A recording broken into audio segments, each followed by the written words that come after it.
Two fans who have become disillusioned with the way that female supporters are misrepresented have started a campaign to show what real women who watch football actually look like. And one of those fans, Amy Drucker, joins us now. Very good morning to you. Good morning. How did you feel female fans were being represented? So I think a really quick way to sort of look at that was when we were sort of initially starting what we were doing for this fangirl, we were sort of looking to find out where female football fans were they sort of already in groups themselves. And we did a really quick Google search, so just Googled the term female football fan, and the images that came back were just very, very similar. They were hypersexualised, women of a particular race, a particular size, a particular shape. And I think for us, that was just not representative of the women that we knew who go to matches. But they all were at matches, though. These weren't just mocked-up pictures, were they?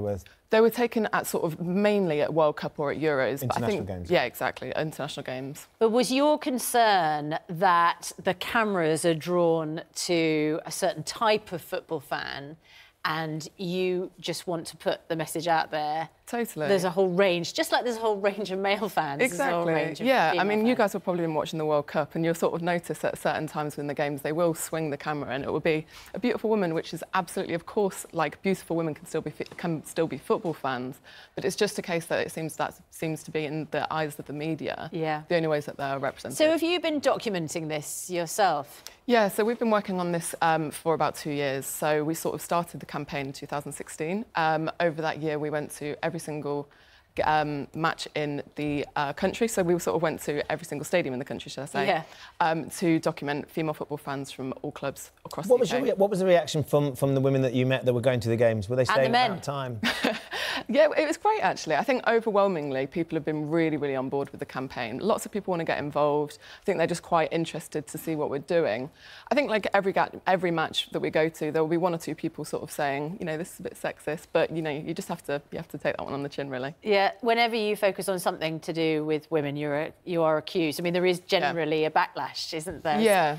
I presume, especially since football is so male-dominated. Yeah, I mean, there is a little bit of a backlash to it, and I can understand it, because essentially if you're not talking about men, then I can see how that might seem that you're not being inclusive. But essentially, we started this campaign because we saw that there was an issue of misrepresentation for female football fans, and that was something that we wanted to address. And who do you support? I support Leicester.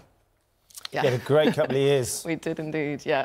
I could talk about that for hours now. Oh, that's great stuff. And we have to leave it now, but you're presumably also an England fan. I am indeed, so thoroughly enjoying that as well. Yeah, totally. I'm flying to Russia, actually, on Friday, so looking forward to that.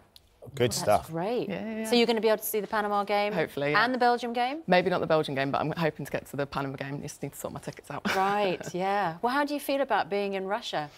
I think I was really, really nervous about it. But actually, I've got a couple of friends that are over there at the moment, and I think it actually seems to be pretty. They seem to be doing a great job on the ground of keeping any potential violence or any sort of kickback. Yeah, you're saying that it's quite a coup, isn't it, for Russia I was lucky well. enough to go to the World Cup in South Africa in 2010, and there was a lot of concern beforehand, particularly in Johannesburg, of how dangerous it was going to be. We all had to travel with stab vests. We'd all had to go through very serious training courses before we went, danger in sort of safety in dangerous places. And you got there, and the atmosphere was completely different. I've never been in an environment like that where it was so generous and so welcoming and so energetic. Yeah. It's interesting what happened. Good luck. Thank you very much. Great fun. Perhaps we'll talk to you when you're over there. Amy, thanks so much indeed. Thanks. The campaign is called This Fangirl. So if people want to upload their own pictures... Absolutely. And they do that they on your website? They can absolutely do that, yeah. Great stuff.